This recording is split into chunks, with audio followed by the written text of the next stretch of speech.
Guys, I hope आप सभी को पता है यूनिकॉम ने एक नया 2.5 मंथ्स का क्रैश कोर्स लॉन्च किया है। हर दिन शाम को 6 बजे आपको सभी सब्जेक्ट्स के वीडियोस मिलेंगे लाइव यूट्यूब पर।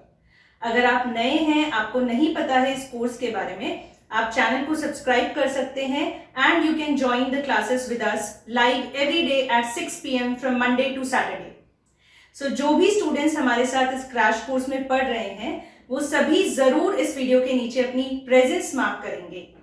Now today is the first class of BCK in which we are going to cover chapter 1। आज हम फर्स्ट चैप्टर BCK का कवर करेंगे। मैं हूं Srishti Agarwal, your faculty at Unicom for BCK and economics. So मैं उम्मीद करती हूं आप बाकी भी सारे सब्जेक्ट्स के वीडियोस देख रहे हैं और आपको फायदा हो रहा है। देखिए, एवरी मंडे आपको BCK का वीडियो मिलेगा शाम 6 बजे। So there are going to be total 11 classes। आज 20 सितंबर 20th सितंबर से स्टार्ट होकर till 29th of November every Monday आपको एक वीडियो मिलेगी BCK की। टोटल 6 चैप्टर्स हैं, 40 मार्क्स का सिलेबस होता है BCK का, और ये पूरा सिलेबस हम इन 11 क्लासेस में कवर करेंगे। देखिए किस तरीके से हम पूरा BCK कवर करेंगे। मैं हर दिन मंडे को लेक्चर में आपको एक पर्टिकुलर चैप्टर या यूनिट कवर करवाऊंगी। उस वीडियो के नीचे डिस्क्रिप्शन में मैं आपको कुछ इंपॉर्टेंट वीडियोस का लिंक दूंगी। उन वीडियोस को आपको देखना है। केवल मेरा लेक्चर देख लेने से मंडे को आपका काम खत्म नहीं होता। मैं आपको कुछ वीडियोस दूंगी, उन्हें आपको देखना है, और साथ ही हर एक क्लास में मैं आपको कुछ होमवर्क दूंगी जो आपको कंप्लीट करना है। और जब आप होमवर्क कंप्लीट कर लेंगे उसके बाद आपको नीचे कमेंट्स बॉक्स में जाकर कमेंट करना है टास्क डन #यूनिकॉम।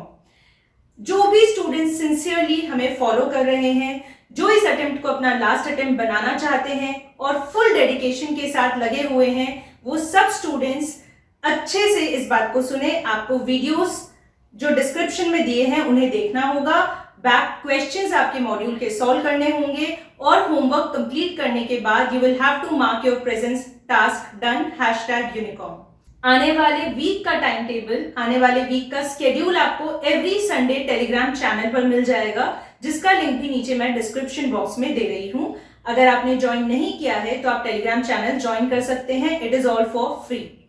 इस चैप्टर से रिलेटेड कंप्लीट नोट्स जो हैं वो मैं आपको आज टेलीग्राम चैनल पर दे दूंगी। So guys, without wasting any time, with full energy and full focus, let's get started. Let us complete our chapter 1, business and commercial knowledge. So guys, हम क्या करने वाले हैं, हम चैप्टर 1 कवर करेंगे BCK का पूरा। मैं आपको साथ साथ बताऊंगी कि कैसे मॉड्यूल में इंपॉर्टेंट पॉइंट्स को मार्क करना है। पूरी मॉड्यूल को नहीं रंगना है। कुछ स्टूडेंट्स ऐसे होते हैं, मैंने पर्सनली देखा है, पूरे मॉड्यूल में आप अंडरलाइन या हाईलाइट कर देते हैं। That's a wrong way to study. Exam से पहले जब आप मॉड्यूल देखें या फिर आप सेकेंड थर्ड रीडिंग करें, जब भी, तब आपको पता होना चाहिए कि ये इंपॉर्टेंट पॉइंट्स हैं जिन्हें हमें रिवाइज करना है, रीड करना है। पूरा मॉड्यूल नहीं रंगना होता। So you need not mark the entire module. So इस तरीके से मैं आपको आज बताऊंगी। So I'll tell you today how to mark the important points in your module। साथ साथ related questions भी मैं आपको बताती जाऊंगी। हम बीच बीच में questions भी solve करेंगे and we will try to cover the entire chapter। Also remember you have to watch the videos mentioned in the description box below। So guys, आप सभी के सामने है chapter 1 BCK का आपका मॉड्यूल। देखिए, अगर ICI का वेटेज देखें तो approximately all the 6 chapters they hold equal weightage। ठीक है, ऐसा कुछ ICI ने अलग से नहीं बताया है।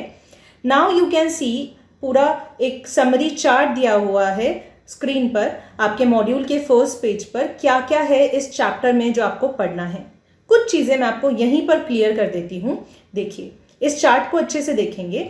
ये आपको बोल रहा है डोमेन्स ऑफ BCK के बारे में। ठीक है, तो क्या क्या डोमेन्स हैं BCK के, ये हम देखेंगे।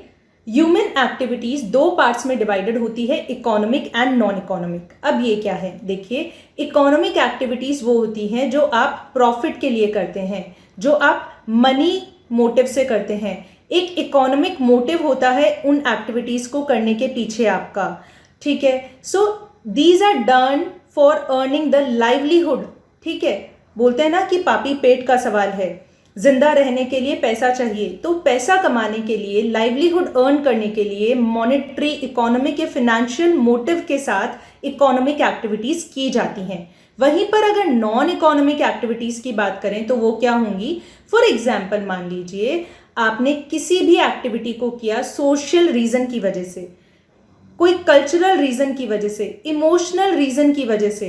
There can be factors apart from economic motive like psychological factors, emotional factors, social, cultural, altruism. ये सारी चीज़ें जब होती हैं, जब आप किसी अंधे व्यक्ति की, किसी ब्लाइंड पर्सन की मदद करते हैं रोड क्रॉस करवाने में, it is a non economic activities. जब आप फ्री में अपने छोटे भाई बहन को ट्यूशन्स देते हैं, उनको पढ़ाते हैं, नॉन इकोनॉमिक एक्टिविटी। एक डॉक्टर अपने खुद के चाइल्ड का ट्रीटमेंट कर रहे हैं, नॉन इकोनॉमिक एक्टिविटी। अगर आपकी मम्मा रोज आपके लिए खाना बना रही हैं, नॉन इकोनॉमिक एक्टिविटी। पर अगर एक हाउसमेड आपने रखी हैं जिनको आप कुछ पे कर रहे हैं and she is making food for you, economic activity. I hope आपको समझ आया।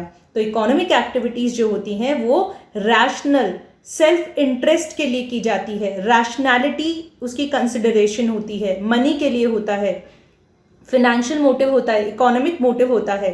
पर नॉन इकोनॉमिक एक्टिविटी में क्या होता है? कल्चरल, सोशल, साइकोलॉजिकल, इमोशनल और चैरिटेबल रीजंस हो सकते हैं। ठीक है, ऑलराइट। इकोनॉमिक एक्टिविटीज को आप 3 पार्ट्स में डिवाइड कर सकते हैं, बिजनेस, प्रोफेशन और एम्प्लॉयमेंट। तीनों अलग अलग हैं। बेसिकली देखो, बिजनेस होता क्या है? बिजनेस का मतलब है आप व्यापार कर रहे हो। ठीक है, कोई भी ट्रेड एंड कॉमर्स में आप इन्वॉल्व हो। Alright, so it involves activities like industry, trade और कॉमर्स। इंडस्ट्री से क्या मतलब है? यहाँ पर मैन्युफैक्चरिंग, प्रोडक्शन आप कर रहे हो। ठीक है, फॉर एग्जाम्पल आप मास्क की मैन्युफैक्चरिंग कर रहे हो, आपकी फैक्ट्री में मास्क बनते हैं, सैनिटाइजर्स बनते हैं। ठीक है। Second is trade. What is trade? Exchange of goods and services. Exchange of goods and services for resale purpose is known as trade, right. फिर कॉमर्स। कॉमर्स क्या होता है? All those activities which help us to do business और trade, ancillary activities, supporting activities जिनसे हमें मदद मिलती है ट्रेड या बिजनेस करने में, वो होता है कॉमर्स। ठीक है, ऑलराइट। सो इंडस्ट्री यानी कि मैन्युफैक्चरिंग, ट्रेड और कॉमर्स सभी चीजें बिजनेस में आती हैं। ठीक है, फिर देखो प्रोफेशन। प्रोफेशन क्या होता है भाई? प्रोफेशन में मेन चीज क्या है? आप लोग सीए की तैयारी कर रहे हैं, चार्टेड अकाउंटेंसी कोर्स के लिए आप प्रिपेयर कर रहे हैं। You will be called a professional after you pass your chartered accountancy exam conducted by ICAI. यहाँ पर ICAI हो गई आपकी पेरेंटिंग बॉडी, एक स्पेशलाइज्ड बॉडी, ठीक है, और इंस्टीट्यूशन और ऑर्गेनाइजेशन एक स्पेशल बॉडी है जिसके अंडर ये एग्जाम होती है। उन्होंने कुछ कोड ऑफ कंडक्ट प्रिस्क्राइब किए हुए हैं, वो आपको सर्टिफिकेट ऑफ मेंबरशिप देंगे, right. You will be called a member of ICAI जब आप CA बन जाएंगे तब। सो प्रोफेशन में क्या होता है? एक स्पेशलाइज कोई भी बॉडी, इंस्टीट्यूट या ऑर्गेनाइजेशन होता है जिसके अंडर आप तैयारी करते हैं, पढ़ते हैं, उसकी मेंबरशिप आपको मिल जाती है पास होने के बाद में। फॉर एग्जाम्पल ICSI, ICMAI, ठीक है, और उन्हीं का एक कोड ऑफ कंडक्ट होता है, वो आपको मेंबरशिप सर्टिफिकेट देते हैं, सर्टिफिकेट ऑफ प्रैक्टिस देते हैं और आप उन्हीं के अंडर काम करते हैं। ठीक है, और डिटेल में प्रोफेशन को हम आगे देखेंगे। एम्प्लॉयमेंट देखिए क्या होता है। 2 लोग होंगे यहाँ पर, एक होगा एम्प्लॉयर और एक एम्प्लॉय। ठीक है, तो एम्प्लॉयर यानी कि बॉस, जिनके यहाँ आप जॉब कर रहे हैं, एम्प्लॉयड हैं आप, और ये होगा एम्प्लॉय यानी कि हम, द जॉब सीकर, जो जॉब कर रहा है वो हो गया एम्प्लॉय। तो एम्प्लॉयर और एम्प्लॉय के बीच में एक अग्रीमेंट होगा, एक कॉन्ट्रैक्ट होगा। हर एक जॉब के अलग अलग रिक्वायरमेंट्स होते हैं। आप होटल इंडस्ट्री में काम कर रहे हो तो अलग रिक्वायरमेंट्स होंगे, आप सर्विस इंडस्ट्री में काम कर रहे हो, आप एक एजुकेशनल इंस्टीट्यूट में काम कर रहे हो तो अलग रिक्वायरमेंट्स होंगे। तो हर एक जॉब के अलग रिक्वायरमेंट्स होते हैं। तो बेसिकली क्या होगा? एम्प्लॉयमेंट में एक एम्प्लॉयर एम्प्लॉय रिलेशनशिप होगा, उनके बीच में कोई कॉन्ट्रैक्ट या अग्रीमेंट होगा। हर एक जॉब के अलग अलग क्वालिफिकेशंस और प्रिस्क्रिप्शंस होंगे। ठीक है, आपको अलग अलग टारगेट्स दिए जाएंगे। अब देखिए, एक इम्पॉर्टेंट सवाल यहाँ पर बनता है कि जो बिजनेस होता है, बिजनेस में आपको क्या मिलेगा? बिजनेस में एज अ रिवॉर्ड एक एंटरप्रेन्योर, एक बिजनेसमैन जब काम करता है तो उसे क्या मिलता है एज अ रिवॉर्ड? प्रॉफिट्स मिलते हैं। प्रोफेशन में आपको क्या मिलता है? प्रोफेशनल फीस मिलती है। ये इंपॉर्टेंट क्वेश्चन है, एग्जाम में पूछा जा चुका है काफ़ी बार, आपको याद रखना है। और एम्प्लॉयमेंट में आपको क्या मिलता है? सैलरी या फिर वेजेस मिलते हैं एम्प्लॉयमेंट में, ठीक है। ऑलराइट, उसके बाद देखिए, ये कवर करने के बाद एक इम्पॉर्टेंट टॉपिक आता है forms of business organisation. What are these different forms of business organisations, ये हम डिटेल में आगे देखेंगे। अब आप साथ साथ मॉड्यूल में इंपॉर्टेंट चीज़ों को मार्क करते जाएंगे। मैं आपको मार्क करवाती जा रही हूँ, जिस तरीके से मैं मार्क कर रही हूँ आपको भी मार्क करना है। एंड रिमेंबर, मैं आपको कंप्लीट डिटेल्ड नोट्स देने वाली हूँ टेलीग्राम चैनल पर। शाम को 7 बजे आपको नोट्स मिल जाएंगे, लेकिन याद रखें, notes are not a guarantee for you to succeed. हर बार मैं कहती हूँ, मॉड्यूल्स जान है आपके फाउंडेशन एग्जाम में, पूरे सीए एग्जाम्स की जर्नी में, तो मॉड्यूल को आपको ज़रूर लाइन बाय लाइन रीड करना है। ऑलराइट, तो you have to read the module anyhow, line by line. एक बार कम से कम आपको ज़रूर मॉड्यूल की रीडिंग करनी है। Don't skip even a single line, क्योंकि कहीं से भी एग्जाम में क्वेश्चन आ सकता है किसी भी लाइन से। ट्रू और false, fill in the blanks, odd one out, whatever, anything can be asked, right. So guys, moving on, अब देखो इंट्रोडक्शन। सो जो चीज़ें इंपॉर्टेंट हैं मेरे अकॉर्डिंग, वो सभी चीज़ें मैं आपको मॉड्यूल में अंडरलाइन करवाती जाऊंगी। So these are the domains of BCK.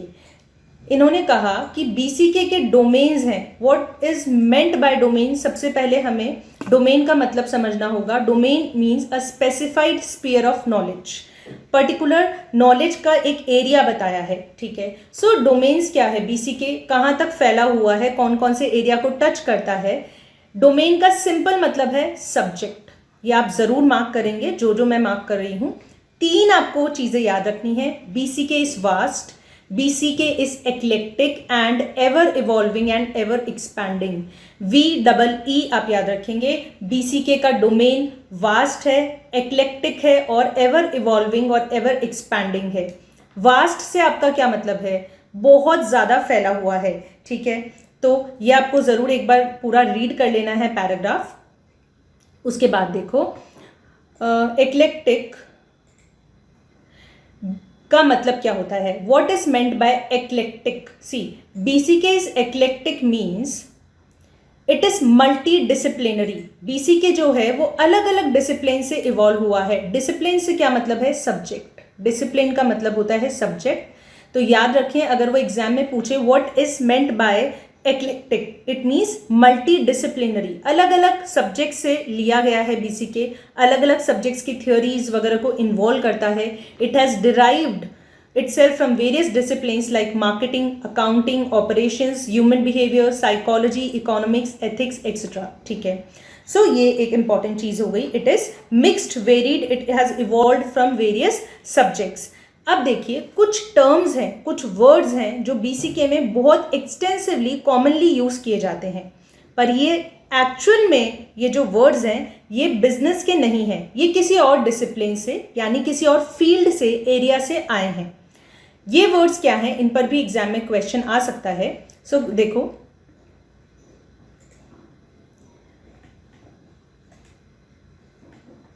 ये क्या है? फॉर एग्जाम्पल आपके सामने 2 वर्ड्स हैं, स्ट्रैटेजी और लॉजिस्टिक्स, ठीक है। तो स्ट्रैटेजी का मतलब क्या होता है कि आपने कोई एक पूरी रणनीति बनाई, एक प्लान बनाया, प्लान ऑफ एक्शन, आप कैसे एक काम को करोगे। हम बोलते हैं ना, हमने एक स्ट्रैटेजी बनाई है हमारे सीए फाउंडेशन के बीसीके के चैप्टर को कैसे कंप्लीट करेंगे, एक पूरी स्ट्रैटेजी, हमें रिवीजन कैसे करना है, कोर्स कैसे कंप्लीट करना है, राइट। सो ये स्ट्रैटेजी वर्ड आया कौन से डिसिप्लिन से है, कौन से फील्ड से या सब्जेक्ट से है? मिलिट्री से आया है। ये वो एग्जाम में आपसे क्वेश्चन पूछ सकता है कि स्ट्रैटेजी और लॉजिस्टिक्स, ये जो वर्ड्स हैं ये एक्चुअल में ओरिजिनली कौन से डिसिप्लिन से आए हैं? मिलिट्री से आए हैं। स्ट्रैटेजी का मतलब draw their strategies to beat their competitors. अलग अलग बिजनेस जो होते हैं वो स्ट्रैटेजीज बनाते हैं अपने कॉम्पिटिटर्स को हराने के लिए। सेकेंड वर्ड है लॉजिस्टिक्स। लॉजिस्टिक्स का मतलब क्या है? देखिए, लॉजिस्टिक्स वर्ड आया है मिलिट्री से। लॉजिस्टिक्स का मतलब मिलिट्री में होता है ट्रूप्स, इक्विपमेंट्स, जितने भी सोल्जर्स हैं उनका पूरा कारवां है, उसके मूवमेंट को हम लॉजिस्टिक्स कहते हैं। Logistics means movement of troops, military supplies and equipment. पर बिजनेस में इसका क्या मतलब है? It implies detailed coordination of various activities. For example, अगर आप मैन्युफैक्चरिंग में इन्वॉल्व है, ठीक है, तो कहाँ से रॉ मटेरियल आएगा, ट्रांसपोर्ट का कौन सा मीडियम यूज़ किया जाएगा, आप पेमेंट कैसे करोगे सप्लायर्स को, उसके बाद कैसे प्रोडक्शन होगा, प्रोडक्शन होने के बाद में जो शॉपकीपर्स हैं, रिटेल और होलसेलर्स, उनके पास में कैसे जाएगा माल, ये सारा कोऑर्डिनेशन, सभी एक्टिविटीज़ को कैसे मैनेज करना है ना, उसे हम कहते हैं logistics. The entire complex operation involving many people and many facilities. मैंने क्या बोला? The entire complex operation involving many people and many facilities is known as logistics, ठीक है। अब देखो, लॉजिस्टिक्स जो है यहाँ पर, ये दो टाइप्स के हो सकते हैं। दो टाइप्स मतलब इनबाउंड और आउटबाउंड लॉजिस्टिक्स, ये आपको पता होना चाहिए। तो इनबाउंड लॉजिस्टिक्स क्या होगा? जब मूवमेंट हो रहा है किसका? इनपुट्स का इन द फर्म, इनपुट्स आ रहे हैं तो उसे बोलेंगे inbound logistics, movement of inputs. And outbound logistics क्या होगा? Movement of output outside the firm, output बन गया, फर्म के बाहर जा रहा है, that is inbound and outbound logistics. All right, अब देखो आगे चलेंगे। अब क्या है? दो वर्ड्स और है, बुल्स एंड बियर्स। ये आप में से काफ़ी लोगों ने सुने भी होंगे, बुल्स एंड बियर्स। ये कहाँ से आए? ओरिजिनली ये आए हैं बायोलॉजी या एनिमल साइकोलॉजी से, ओरिजिनल डिसिप्लिन इनका ये है। बुल का मतलब है स्टॉक मार्केट प्लेयर्स जो एक्सपेक्ट कर रहे हैं कि फ्यूचर में बिजनेस, इकोनॉमी और शेयर मार्केट अच्छा परफॉर्म करेगा, शेयर स्टॉक प्राइसेस बढ़ेंगे, पॉजिटिव थिंकिंग। और बियर्स कौन होते हैं? वो स्टॉक मार्केट प्लेयर्स जो सोच रहे हैं कि फ्यूचर में इकोनॉमी, बिजनेस और स्टॉक मार्केट क्रैश कर जाएगा, नेगेटिव थिंकिंग जिनकी है, पेसिमिस्टिक अप्रोच है। So bears are the stock market players that have pessimistic expectations. और बुलिश कौन होते हैं? दे imply optimistic expectations, means positive expectations that the economy or market or business is likely to do well। यहाँ पर इनकी expectation है कि market अच्छा परफॉर्म करेगा और यहाँ पर बुरा परफॉर्म करेगा, ठीक है। So bulls are positive, bears are negative, ठीक है। इस पर एक क्वेश्चन भी आया हुआ है जो आपका नया मॉड्यूल है, उसमें क्वेश्चन नंबर 23 है, वो आप ज़रूर सॉल्व कर लें। अभी तुरंत वीडियो को पॉज करें और क्वेश्चन नंबर 23 को इंस्टेंटली सॉल्व करें, या वीडियो के एंड में आप क्वेश्चन नंबर 23 सॉल्व करें, ठीक है। नेक्स्ट फीचर है BCK is ever evolving and expanding. तो ये तो हम जानते ही हैं, BCK जो है हर वक्त नए नए डिसिप्लिन से नई नई चीज़ों को लेता रहता है। फॉर एग्जाम्पल, अभी कोविड आया। कोविड आने के बाद में हर एक बिजनेस ऑर्गेनाइजेशन ने, बिजनेस फर्म ने अपनी जो ऑपरेशन का स्टाइल है उसको चेंज कर दिया। काफ़ी इंस्टीट्यूट्स, स्पेशली आप एजुकेशनल इंस्टीट्यूट्स को देखेंगे या फिर सर्विस ओरिएंटेड इंडस्ट्रीज जो हैं, उन्होंने ऑनलाइन प्रेजेंस को बढ़ा दिया। तो एवर इवॉल्विंग होता है, एक्सपैंड करता रहता है, चेंज होता रहता है BCK का environment, business, right, according to the changes taking place in the environment, ठीक है। Importance of BCK for chartered accountants, इस पैराग्राफ को एक बार आप रीड कर लेंगे। यहाँ से कोई इंपॉर्टेंट क्वेश्चन, सब्जेक्टिव क्वेश्चन तो बन सकता है, पर आपका पेपर ऑब्जेक्टिव है, मल्टीपल चॉइस है, सो कुछ अच्छा क्वेश्चन तो यहाँ पर नहीं बन रहा है, but you should read this once, alright. उसके बाद है human activities, economic and non economic, right. वो मैं आपको ऑलरेडी बता चुकी हूँ, ह्यूमन एक्टिविटीज जो होती हैं, इकोनॉमिक और नॉन इकोनॉमिक। यहाँ पर आप कुछ चीज़ों को मार्क करेंगे, देखिए ये पॉइंट्स इंपॉर्टेंट है, और यहीं से है आपका क्वेश्चन नंबर 10 मॉड्यूल का, क्वेश्चन नंबर 10, जिसे आप ज़रूर सॉल्व करें। इकोनॉमिक एक्टिविटीज़ क्या होती हैं? उन एक्टिविटीज़ को कहते हैं which we do to learn a living, उन्हें कहते हैं इकोनॉमिक एक्टिविटीज़, और बाकी सब नॉन इकोनॉमिक, ठीक है। इकोनॉमिक एक्टिविटीज़ के इंपॉर्टेंट फीचर हैं, देखो मैंने आपको अभी बताया भी था, जो हम लाइवलीहुड मोटिव से करते हैं, ठीक है। और जिसका मेन जो बेस होता है वो होता है सेल्फ इंटरेस्ट, रैशनैलिटी ड्रिवन होते हैं, वो हम अपनी लिविंग अर्न करने के लिए करते हैं, पैसा कमाने के लिए, एक मॉनेटरी फाइनेंशियल मोटिव होता है। और वहीं पर नॉन इकोनॉमिक एक्टिविटीज़ जो होती हैं, non economic activities, these activities may be because of various reasons like concern for fellow well-being, affection and love, passion, आपकी कोई हॉबी है, हॉबी अगर आप परस्यू कर रहे हो, एग्जाम्पल अगर आप पेंटिंग करते हैं रोज 1 घंटा, वो आपकी हॉबी है, that is a non economic activity.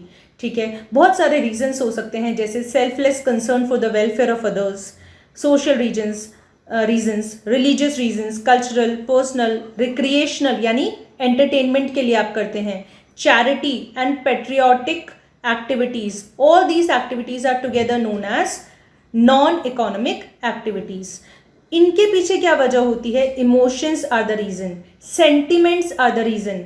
अगर आप इमोशनली, सेंटिमेंटली आप, या अल्ट्रुइज्म का मतलब चैरिटी है ना, फिलैंथ्रोपी, चैरिटी के लिए अगर आप कुछ भी कर रहे हैं तो उसे हम कहते हैं नॉन इकोनॉमिक एक्टिविटीज। ठीक है, सो आई होप ये बिल्कुल क्लियर हो गया है आपको। तो यहाँ सब एक इम्पॉर्टेंट क्वेश्चन बनता है, वो एग्जाम में आपको 4-5 पॉइंट्स दे सकते हैं, जैसे कि आपके मॉड्यूल में लास्ट क्वेश्चन है उसे भी आप अच्छे से सॉल्व करेंगे, क्वेश्चन नंबर 30 या 31 जो भी लास्ट क्वेश्चन है, तो यहाँ से वो पूछ सकते हैं इस टाइप का क्वेश्चन कि बताओ ये इकोनॉमिक एक्टिविटी है या नॉन इकोनॉमिक है, right. So that is also an important question that could be asked in the exam. All right, अब आगे देखो, it is interesting to note that even every non economic activity have an economic dimension. ये भी एक बहुत important चीज़ है, इस line को भी आप ज़रूर मार्क करेंगे। ठीक है, हर एक नॉन इकोनॉमिक एक्टिविटी में भी कुछ इकोनॉमिक डिमेंशन होती है। क्यों? क्योंकि उसमें भी टाइम लगता है, पैसा लगता है, रिसोर्सेस लगते हैं। ठीक है, फॉर एग्जाम्पल अभी गवर्नमेंट ऑफ इंडिया ने फ्री वैक्सीन्स लगवाए हैं कोविड के सभी को, राइट। वैक्सीनेशन ड्राइव चल रहा है, हमसे कोई पैसे नहीं लिए जाते उस वैक्सीन के लिए। पर आप बताइए, जो स्टाफ वैक्सीन लगाते हैं, जो डॉक्टर्स इन्वॉल्व है, जो साइंटिस्ट रिसर्च कर रहे हैं, जो नर्सेस इन्वॉल्व है हॉस्पिटल में, कुछ ऐसे लोग भी हैं जो पूरा डेटाबेस मैनेज कर रहे हैं, फॉर्म फिल करवा रहे हैं आपसे, ये सभी लोग क्या फ्री में काम कर रहे हैं गवर्नमेंट के लिए? नहीं, इन्हें तो गवर्नमेंट पे कर ही रही है, right. So government is paying them, but government हमसे चार्ज नहीं कर रही है ना, लोगों से, सिटीजन से चार्ज नहीं कर रही। सो वैसे तो ये एक नॉन इकोनॉमिक एक्टिविटी हो गई from the perspective of government of India, पर अगर आप वैसे देखें तो ये इस नॉन इकोनॉमिक एक्टिविटी में भी एक इकोनॉमिक डायमेंशन है, क्योंकि लोगों का पैसा, टाइम और एनर्जी इन्वॉल्व है। ठीक है, I hope this is clear. Now Chanakya ने कहा कि किसी को भी दंड देने से पहले, before punishing anyone, you should always see his intention of doing the crime, intention behind the crime. ऐसे ही अगर आपको डिसाइड करना हो कि एक पर्टिकुलर एक्टिविटी जो है वो इकोनॉमिक है या नॉन इकोनॉमिक, आप भी मोटिव देखें, उसका इंटेंट देखें एक्टिविटी के पीछे, और फिर डिसाइड करें। ठीक है, ऑल राइट। फॉर एग्जाम्पल अगर आपकी मम्मा खाना बना रही हैं आपके लिए, तो वो नॉन इकोनॉमिक एक्टिविटी होगी। और अगर आपकी मम्मा खाना बना के टिफिन दे रहे हैं, मान लीजिए रेस्टोरेंट उन्होंने खोला है, छोटा सा कैफे खोला है, तो वो इकोनॉमिक एक्टिविटी हो जाएगी, राइट ना। आगे इन्होंने बताए हैं अलग अलग कैरेक्टरिस्टिक्स इकोनॉमिक एक्टिविटीज़ के। ठीक है, तो ये भी हमें देखने हैं। देखो क्या है इनमें, इकोनॉमिक एक्टिविटीज़ जो होती है वो इनकम जनरेटिंग होती है। ठीक है, ऑफ कोर्स इनकम तो उनसे आती ही आती है, एक इम्पॉर्टेंट पर्सपेक्टिव है, आप लाइवलीहुड अर्न करने के लिए इकोनॉमिक एक्टिविटीज़ को अंडरटेक करते हैं। क्वेश्चन नंबर 1 आपका यहीं से सॉल्व होगा। ठीक है, अब देखिए बहुत सारी अलग अलग इनकम्स होती है। अगर आप अपने खून पसीने की कमाई होती है आपकी, वन स्वेट एंड इंटेलेक्ट, ठीक है, अपना टाइम, फिजिकल और साइकिक एनर्जी इन्वॉल्व करके अगर आप कोई पैसा कमाते हैं, उसे कहते हैं अर्नड इनकम। अगर आपने किसी प्रॉपर्टी को रेंट पर लगाया है तो उसे हम कहते हैं प्रॉपर्टी इनकम। ऑलराइट, अब देखो आगे, इंडिविजुअल जो होते हैं वो अलग अलग फैक्टर्स ऑफ प्रोडक्शन को ओन कर सकते हैं। 4 फैक्टर्स ऑफ प्रोडक्शन होते हैं, ये आपको इकोनॉमिक्स में भी काम आएगा, land, labour, capital and entrepreneur. ठीक है, ये इंपॉर्टेंट क्वेश्चन है। लैंड पर क्या होता है? रेंट। लेबर को क्या मिलता है? वेजेस। कैपिटल पर इंटरेस्ट, और एंटरप्रेन्योर को मिलता है, बिजनेसमैन को मिलता है प्रॉफिट। तो ये एक इंपॉर्टेंट क्वेश्चन है, इसे आपको याद रखना है। 4 फैक्टर्स ऑफ प्रोडक्शन होते हैं और सबको क्या मिलता है?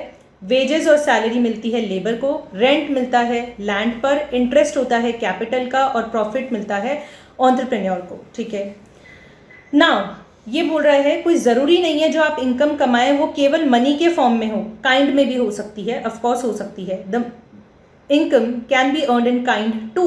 ठीक है, ऑलराइट, नेक्स्ट फीचर है इकोनॉमिक एक्टिविटीज आर प्रोडक्टिव। देखो प्रोडक्शन क्या होता है, production is what, actually production means creation और एडिशन ऑफ यूटिलिटी। ठीक है, अगर आपने किसी भी बेकार की चीज़ को, है ना, जो चीज़ की कोई यूटिलिटी नहीं थी, कोई काम नहीं था, कोई वैल्यू नहीं थी, उस पर आपने कुछ काम करके उसको यूजफुल बना दिया। फॉर एग्जाम्पल, आपने एक लकड़ी के टुकड़े को काट कर पॉलिश करके फर्नीचर बना दिया, उसे हम प्रोडक्शन कहेंगे। सो आप लिख सकते हैं प्रोडक्शन मीन्स क्रिएशन और addition of utility. Now we can transform the various raw material into useful products and sell them for an income। तो ये यूजफुल प्रोडक्ट्स जो होते हैं, यानी कि यूटिलिटी आपने ऐड कर दी। यूटिलिटी क्या हो गई, want satisfying power of a commodity. ठीक है, तो यूटिलिटी अगर आपने किसी चीज में ऐड कर दी तो उसे हम प्रोडक्शन कहते हैं, right. Further we can even teach skills we are good at. ठीक है, हम बहुत सारी सर्विसेज भी दे सकते हैं। फॉर एग्जाम्पल, अगर मान लीजिए मुझे कुकिंग पसंद है, मैं कुकिंग में अच्छी हूँ, तो मैं बेकिंग क्लासेस ले सकती हूँ। So this is also production. I am teaching them the skill which I am good at and I am charging a fee, right. So earning a livelihood implies participation in the process of production. Alright, ठीक है, अब देखिए production जो होता है वो दो types का हो सकता है। एक हो सकता है सबसिस्टेंस प्रोडक्शन। सबसिस्टेंस प्रोडक्शन क्या होता है भाई, सेल्फ कंजम्पशन के लिए किया गया प्रोडक्शन। फॉर एग्जाम्पल, एक फार्मर है, मान लीजिए उन फार्मर ने अपने छोटे से खेत में जितना भी अनाज उगाया उन्होंने खुद ने अपनी फैमिली के लिए कंज्यूम कर लिया, तो वो होता है सबसिस्टेंस प्रोडक्शन। एक प्रोडक्शन होता है मार्केट ओरिएंटेड प्रोडक्शन, मतलब commercialisation of production.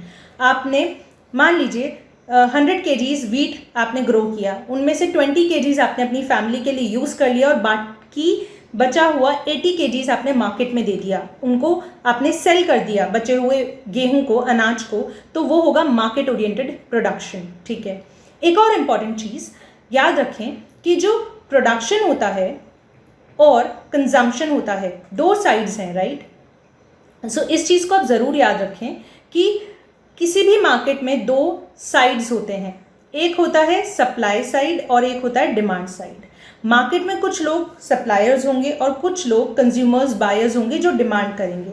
So production represents the supply side of the market. Always remember, of course, production represents the supply side of the market and consumption represents demand side of the market, right? Consumption represents demand side of the market, ठीक है। So production में, इसमें supply side of the market में कौन सा production आएगा, subsistence production नहीं आएगा। ठीक है, जो प्रोडक्शन आपने सेल्फ कंजम्पशन के लिए किया है वो नहीं आएगा। यहाँ पर केवल वो प्रोडक्शन आएगा जो आपने मार्केट के लिए किया है, राइट। तो ये आप याद रखेंगे, production represents the supply side of economics, right. Production essentially is what? The process of creation of need satisfying goods and services. What do you call need satisfaction? Utility. अगर आपने किसी भी गुड या सर्विस में utility add कर दी, ठीक है, तो उसे हम प्रोडक्शन कहते हैं। ऑल राइट, प्रोडक्शन गुड्स और सर्विसेज का दोनों का हो सकता है, राइट। उसके बाद देखिए, production may be done either for self consumption, या तो आप सेल्फ कंजम्पशन के लिए करेंगे, उसे हम सबसिस्टेंस प्रोडक्शन कहते हैं, या फिर मार्केट के लिए करेंगे। ऑलराइट, उसके आगे देखिए, even consumption is an economic activity. भाई प्रोडक्शन तो इकोनॉमिक एक्टिविटी है ही, कंजम्पशन भी एक इकोनॉमिक एक्टिविटी है। कैसे? It represents the demand side of economics. ये मैंने आपको ऑलरेडी बता दिया है, कंजम्पशन जो है it represents demand side of economics. ठीक है, तो कंज्यूमर्स बहुत सारी चीज़ों को डिमांड करते हैं, और जब वो डिमांड करते हैं तब क्या होता है, वो अपने सेविंग्स को, इन्वेस्टमेंट्स को खर्च करते हैं। सो कंजम्पशन भी क्या है, एक इकोनॉमिक एक्टिविटी है। सेविंग्स, इन्वेस्टमेंट्स एंड वेल्थ, ये आप एक बार रीड कर लेंगे इस पैराग्राफ को। आगे देखिए, business as an economic activity, ये क्या कह रहा है, दिस इज सेइंग दैट, जैसे कि मैंने आपको बताया, बिजनेस में किसी भी मार्केट में दो साइड्स होते हैं, प्रोडक्शन और कंजम्पशन, सप्लाई और डिमांड साइड, राइट। और जो प्रोडक्शन हमने सेल्फ कंजम्पशन के लिए किया है, सबसिस्टेंस प्रोडक्शन, उसको हम नहीं इंक्लूड करते हैं मार्केट प्रोडक्शन में।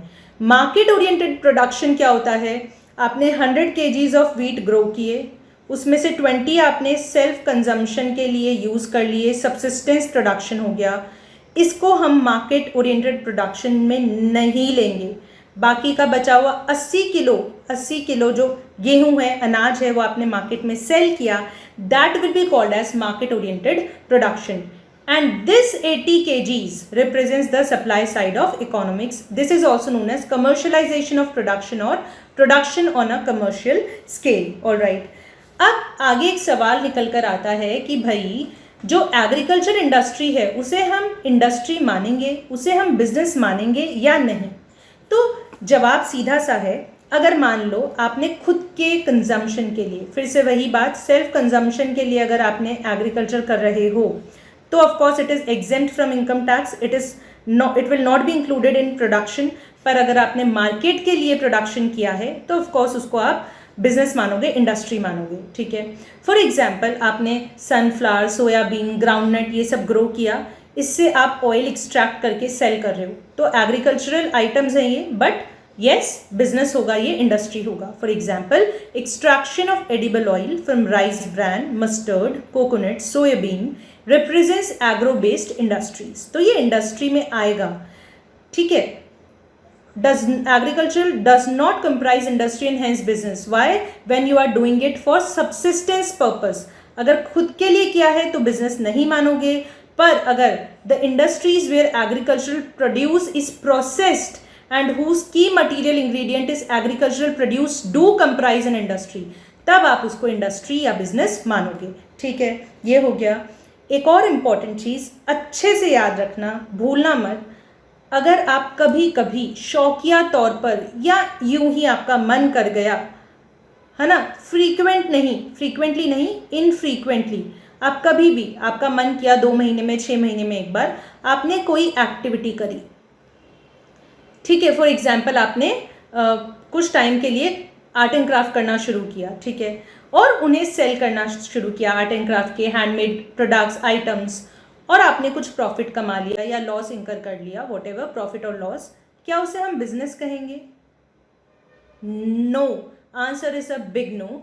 हमेशा याद रखें, बिजनेस के लिए ज़रूरी है यूजुअल ट्रांजैक्शंस होने चाहिए, कंटिन्यूस होने चाहिए, ठीक है, और फ्रीक्वेंट होने चाहिए। वो ऐसा नहीं कभी कभार आपका मन कर गया, आपने कर लिया, मन किया नहीं किया, that won't be called as business, ठीक है। तो याद रखें, one's usual occupation of creating, owning and actively operating and economic organisation is known as business, ठीक है। तो बिजनेस का डेफिनेशन क्या होगा? यूजुअली अगर आप कुछ चीज़ क्रिएट कर रहे हो, ओन कर रहे हो, एक्टिवली उससे पार्टिसिपेट कर रहे हो, उसमें उसको ऑपरेट कर रहे हो, तभी हम उसे फर्म कहते हैं, उसे बिजनेस कहते हैं। Usual occupation is very important, ठीक है। ये टर्म यूजुअल ऑक्यूपेशन बहुत इंपॉर्टेंट है। अगर आपने आइसोलेटेड ट्रांजैक्शंस किए हैं, है ना, आइसोलेटेड मतलब इनफ्रीक्वेंट, मन चाहा कर लिया, अनयूजुअल, चाहे आपने उस पर लॉस कमाया या प्रॉफिट कमाया, कुछ भी, it won't be called as business. It cannot be called as business. Thus, one-time profit earning transactions cannot be termed as business. They have to be executed on a regular basis. तो अगर आप चाहते हैं कि वो business कहलाए तो आपको रेगुलरिटी, कंटिन्यूटी मेंटेन करनी होगी, तभी आप उसे बिजनेस कहेंगे। चाहे फिर आपने कितना भी प्रॉफिट कमाया या कितना भी लॉस कमाया, आप उसे बिजनेस नहीं कहेंगे। I hope this is clear. अब देखिए, एम्प्लॉयमेंट और प्रोफेशन जो है उनमें क्या डिफरेंस है, मैं ऑलरेडी आपको एक्सप्लेन कर चुकी हूँ शुरू में। अभी हम इम्पॉर्टेंट चीज़ों को मार्क करेंगे। सबसे पहले एम्प्लॉयमेंट में क्या क्या चीज़ें, क्या क्या वर्ड्स इंपॉर्टेंट है, यहाँ से आपका क्वेश्चन नंबर 7 मॉड्यूल का सॉल्व होगा। देखो, it is a contract of service. I already told you, employer और एम्प्लॉय के बीच में कॉन्ट्रैक्ट ऑफ सर्विस होगा, ठीक है, between the employee and the employer. कुछ हर एक जॉब के अलग अलग रिक्वायरमेंट्स होते हैं, कुछ भी जॉब डिस्क्रिप्शन होगा, एक पर्टिकुलर पीरियड होगा आपका कंपनसेशन का, कि आपको इतने टाइम के बाद आपकी सैलरी इंक्रीमेंट होगी, वेजेस आपकी बढ़ जाएंगी। और एम्प्लॉयमेंट में आपको मिलता क्या है? Wages and salary. बिजनेसमैन को क्या मिलता है? प्रॉफिट। प्रोफेशनल को क्या मिलता है? प्रोफेशन में प्रोफेशनल फीस, ठीक है। वेजेस किसके लिए होती है? देखो, फैक्ट्री वर्कर्स के लिए। और सैलरी किसके लिए होती है? ऑफिस स्टाफ के लिए। Salary is for office staff and managers, ठीक है। एक पर्टिकुलर प्रोसेस होता है रिक्रूटमेंट का, पूरा सिलेक्शन ट्रेनिंग वगैरह का, it depends upon the job. Minimum कुछ क्वालिफिकेशंस होते हैं, कोई एजुकेशनल, टेक्निकल, प्रोफेशनल, कोई भी, कई कई जॉब्स वर्क एक्सपीरियंस भी मांगती है, ठीक है। जो भी टर्म्स ऑफ एम्प्लॉयमेंट होते हैं, जो भी कंडीशंस होते हैं एम्प्लॉयर के, वो आपको फुलफिल करने होते हैं। आपके कुछ परफॉर्मेंस टारगेट्स होते हैं, सेल टारगेट्स होते हैं, ठीक है। जैसे मार्केटिंग में आप देखते हैं, जो भी मार्केटिंग रिलेटेड जॉब्स होते हैं उनमें सेल टारगेट्स होते हैं। एक मिनिमम अशोर्ड इनकम होगी आपकी, टेन्योर की सर्टेनिटी होगी। ऐसा नहीं कि हायर एंड फायर पॉलिसी, अभी तो आपको रखा था 2 दिन बाद निकाल दिया, ऐसा नहीं होता जनरली। और रीजनेबल अपॉर्चुनिटीज़ होती है करियर ग्रोथ और प्रमोशन के लिए, ठीक है। ये एम्प्लॉयमेंट के इंपॉर्टेंट फीचर्स हैं। समझने के लिए कुछ नहीं है, थोड़ा सा प्रैक्टिकली सोचो और टर्म्स को याद रखोगे, क्वेश्चन सॉल्व हो जाएंगे। और ये बिल्कुल प्रैक्टिकल चीज़ें हैं, इनमें कुछ रटने वाला भी नहीं है। आराम से आपको सोचना है, रिलेट करना है और थोड़े शब्दों का मीनिंग समझना है, ठीक है। प्रोफेशन में मैंने आपको बताया था क्या क्या होगा। एक स्पेशलाइज्ड बॉडी होगी, ठीक है। एक उनका कोड ऑफ कंडक्ट होगा, उनकी मेंबरशिप आपको मिलेगी, सर्टिफिकेट ऑफ प्रैक्टिस मिलेगा और आपको प्रोफेशनल फीस मिलेगी। और जो ये बॉडी होगी ये स्पेशलाइज्ड बॉडी होगी। See it is rendering of services of specialised nature.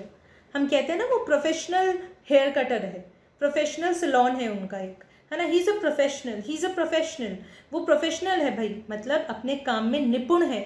He is very good in at his work, right. जब भी आप एक प्रोफेशनल की बात करते हैं, he renders you the services which are professional in nature, अच्छी स्पेशलाइज नेचर की सर्विसेज, ठीक है। उनके प्रिस्क्राइब्ड क्वालिफिकेशन होंगे, एक फ़ी होगी, सर्टिफिकेट ऑफ प्रैक्टिस होगा, ठीक है। Accreditation, examination and assessment body, ये स्पेशलाइज बॉडी होगी आपके लिए। ICAI है जो कि एक कोड ऑफ कंडक्ट उनको देती है, ठीक है।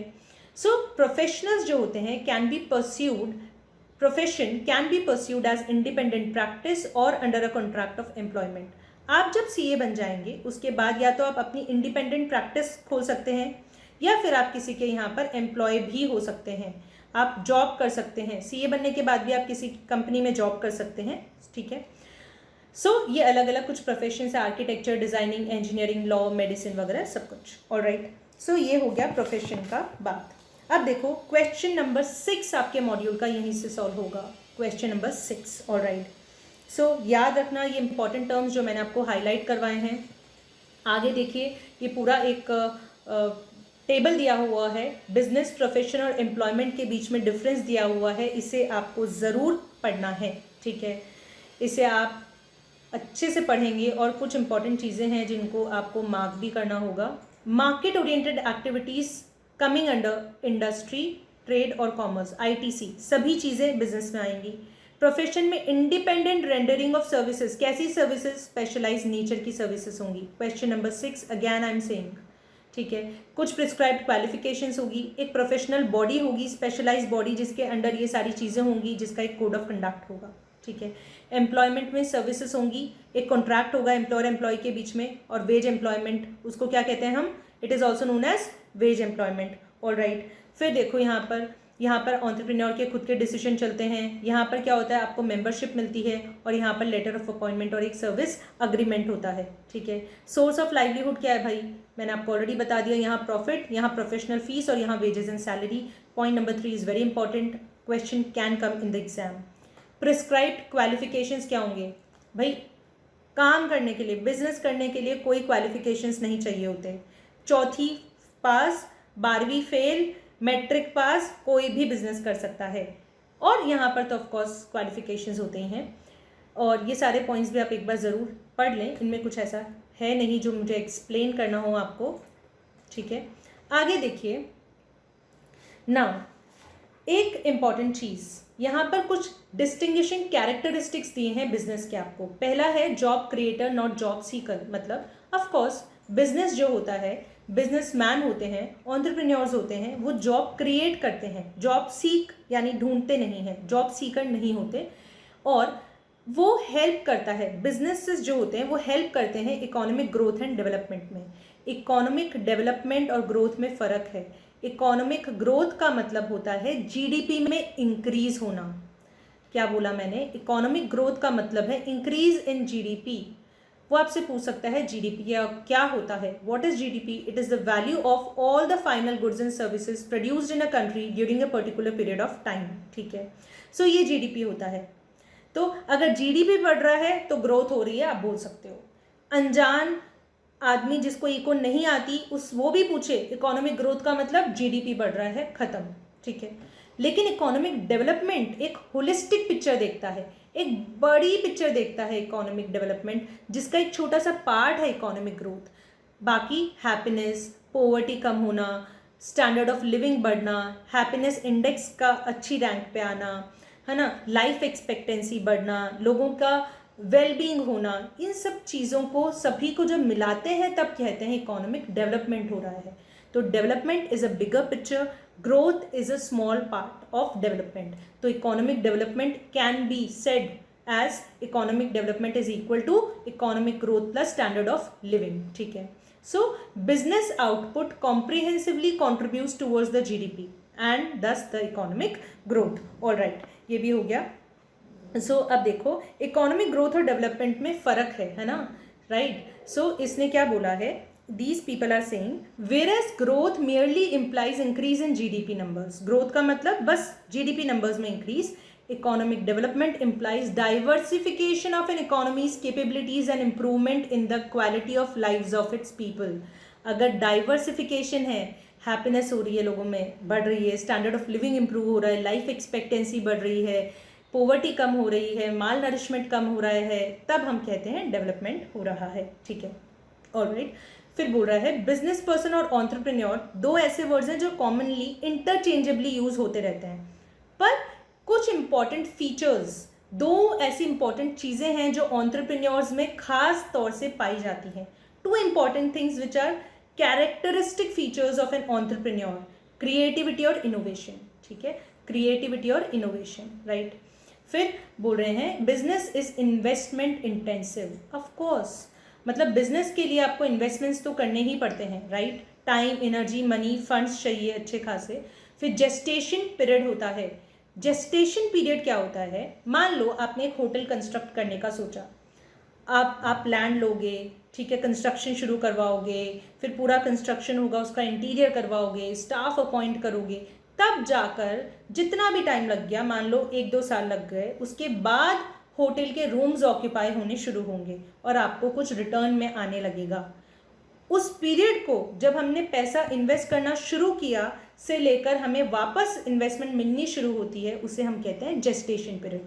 तो ऑफ कोर्स हर एक बिजनेस में जेस्टेशन पीरियड तो होता ही होता है। अनसर्टेनिटीज इन्वॉल्व होती है, बहुत सारी रिस्क होती है बिजनेस में, ऑफ कोर्स रिस्क होती है, ठीक है। रिस्क को आप कैलकुलेट कर सकते हैं, it can be calculated in advance, but uncertainty को आप कैलकुलेट नहीं कर सकते, ठीक है। लास्ट पॉइंट है business is a systematic, organised, efficiency oriented activity. ऐसा नहीं है कि आपने बिजनेस में प्रोडक्शन कर दिया, बाकी सब नहीं किया, छोड़ दिया। आपको हर एक चीज़ को, पूरी चेन ऑफ एक्टिविटीज़ को मैनेज करना होता है, ठीक है। आपको रॉ मटेरियल लाना है, प्रोडक्शन करवाना है, डिस्ट्रीब्यूशन करवाना है, मार्केटिंग टीम को भी देखना है, कुछ भी हो, कोई भी तरीके का बिजनेस हो, बहुत सारी सेट ऑफ एक्टिविटीज़ होती हैं, उनको एफिशिएंटली एक ऑर्गेनाइज तरीके से, सिस्टमैटिक तरीके से आपको मैनेज करना होता है, तभी उसे हम बिजनेस कहते हैं। It is saying business is not a random, stray, unorganised and occasional activity. कभी कभार किसी भी अनऑर्गेनाइज तरीके से ऐसे ही आपने कर लिया, उसे हम बिजनेस नहीं कहेंगे, ठीक है। ऑल राइट, एक पॉइंट है और जो रह गया, ऑब्जेक्टिव ओरिएंटेड और पर्पसफुल होता है बिजनेस। ऑफ कोर्स हर एक बिजनेस का एक ऑब्जेक्टिव होता है, एक पर्पस होता है। यहाँ से आपका क्वेश्चन नंबर 1 फिर से सॉल्व होगा। देखो, profits are the income of business, ये हमने देख लिया था। और लेबर के लिए होती है वेजेस एंड सैलरीज, रेंट होता है लैंड का, और इंटरेस्ट होता है इन्वेस्टमेंट से, ठीक है, ये हमें पता है। नाउ सी, एक इंपॉर्टेंट चीज़ है यहाँ पर, ये डायग्राम, ये मैंने आपको नोट्स में भी दिया है, और नोट्स आपको मैंने पहले भी बताया टेलीग्राम चैनल पर मिल जाएंगे, जिसका लिंक नीचे डिस्क्रिप्शन बॉक्स में है। आप फ्री में टेलीग्राम चैनल को ज्वाइन कर सकते हैं। More than 6000 people are there, और नोट्स आपको हर एक सब्जेक्ट के MTPs, RTPs सब मिलेंगे टेलीग्राम चैनल पर, ठीक है। देखिए, किसी भी बिजनेस का ऑब्जेक्टिव क्या होता है कि जो सोसाइटी बन रही है, जो देश बन रहा है, जो एक मोड़ ले रही है, कैसा होना चाहिए, egalitarian, participative and collective prosperity होनी चाहिए। तभी हम कहते हैं कि ये बिजनेस जो है वो सस्टेनेबल है। इगैलिटेरियन मतलब इक्वालिटी, सब इक्वल हो, हर एक section of the society, section and class of the people, they can participate in the business, उनकी सबकी कलेक्टिव प्रोस्पेरिटी हो। ऐसा नहीं कि अमीर और अमीर होते जा रहे हैं और गरीब और गरीब, ऐसा नहीं, सभी का विकास होना चाहिए, ठीक है। ऑलराइट, तो तभी हम कहेंगे कि एक बिजनेस जो है वो सस्टेनेबल बिजनेस है। इसमें 3 चीज़ें होनी चाहिए, 3 पीस। क्या होंगे तीनों पीस, देखो, पी फॉर पीपल, लोगों की भलाई होनी चाहिए, पीपल्स वेलफेयर, ठीक है। फिर दूसरा पी होगा प्लैनेट, यानी पूरे एनवायरनमेंट का ध्यान रखेंगे आप, सोशल रिस्पॉन्सिबिलिटी, प्लैनेट, एनवायरनमेंट, ठीक है। और फिर प्रॉफिटेबिलिटी तो है ही। सो देखिए, अगर पीपल, प्लैनेट और प्रॉफिटेबिलिटी, जब तीनों पीस मिलेंगे तभी हम मानेंगे कि सस्टेनेबल डेवलपमेंट हो रहा है, या आप बोल सकते हैं कि बिजनेस आइडियलिस्टिकली सस्टेनेबल हो रहा है। That is known as sustainable business, या business which will be sustainable for generations. अब देखिए, एक इम्पॉर्टेंट कंसेप्ट आता है, objectives of business, economic objectives, organic, social, legal, ethical और एनवायरमेंटल ऑब्जेक्टिव्स। इनके अंदर क्या क्या है? इकोनॉमिक ऑब्जेक्टिव्स में क्या आएगा? Sales, profits, return on investment, efficiency, किस तरीके से आप अपना कॉस्ट कम कर रहे हैं, प्रॉफिट्स को ज़्यादा कमा रहे हैं, ज़्यादा इन्वेस्टमेंट पर रिटर्न्स मिल रहे हैं, मार्केट शेयर अच्छा हो रहा है आपका, ये सब चीज़ें आएंगी। उसके बाद आता है ऑर्गेनिक ऑब्जेक्टिव्स। ऑर्गेनिक ऑब्जेक्टिव्स में आता है बेसिक सर्वाइवल ग्रोथ बिजनेस की, हेल्थ आएगी, fitness of human resources, capital reserve, general reserve, ये सब चीज़ें। फिर देखिए सोशल रिस्पॉन्सिबिलिटीज़ में क्या क्या है। अगर आप जो भी स्टेक होल्डर्स हैं, employees, investors, customers, suppliers, competitors, इन सभी स्टेक होल्डर्स के लिए अपने आप को रिस्पॉन्सिबल मानते हैं। कोई भी ऐसे लोग हैं जो किसी न किसी तरीके से आपके बिजनेस से कनेक्टेड हैं, आपके बिजनेस करने के तौर तरीकों से इन पर इम्पैक्ट पड़ता है, तो इन सभी स्टेक होल्डर्स की अगर आप रिस्पॉन्सिबिलिटी ले रहे हो तो वो सोशल रिस्पॉन्सिबिलिटी में आती है। और community service, education, health, conservation of community, ये सब चीज़ें भी इसी में आएगी। मान लीजिए कोई सुनामी आ गया, कोई अर्थक्वेक आ गया और उस वक्त आप एक पर्टिकुलर कम्युनिटी के सपोर्ट के लिए खड़े हुए, तो वो आएगा सोशल रिस्पॉन्सिबिलिटी।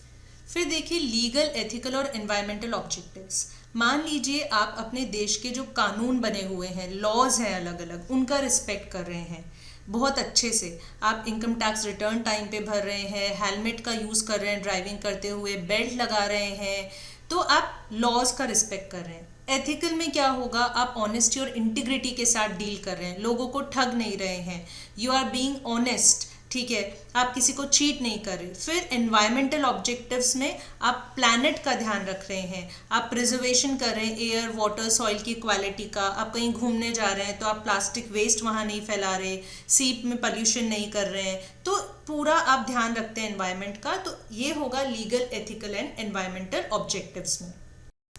सो गाइज, आपको इसी तरीके से अब क्या करना है, आपको जितना मैंने कवर करवाया है मॉड्यूल रीड करना है, और जो भी लिंक्स मैं नीचे वीडियोस के दे रही हूँ उन सब वीडियोस को कवर करना है। You must watch those videos and must solve all the MCQs which are given in your module.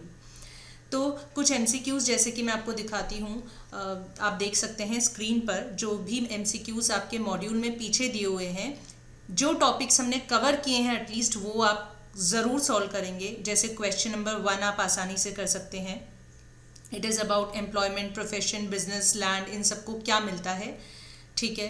Question number 2 also you can solve easily, entrepreneurship जो है वो और बिजनेस, उनमें क्या डिफरेंस है, ये इन्होंने पूछा है।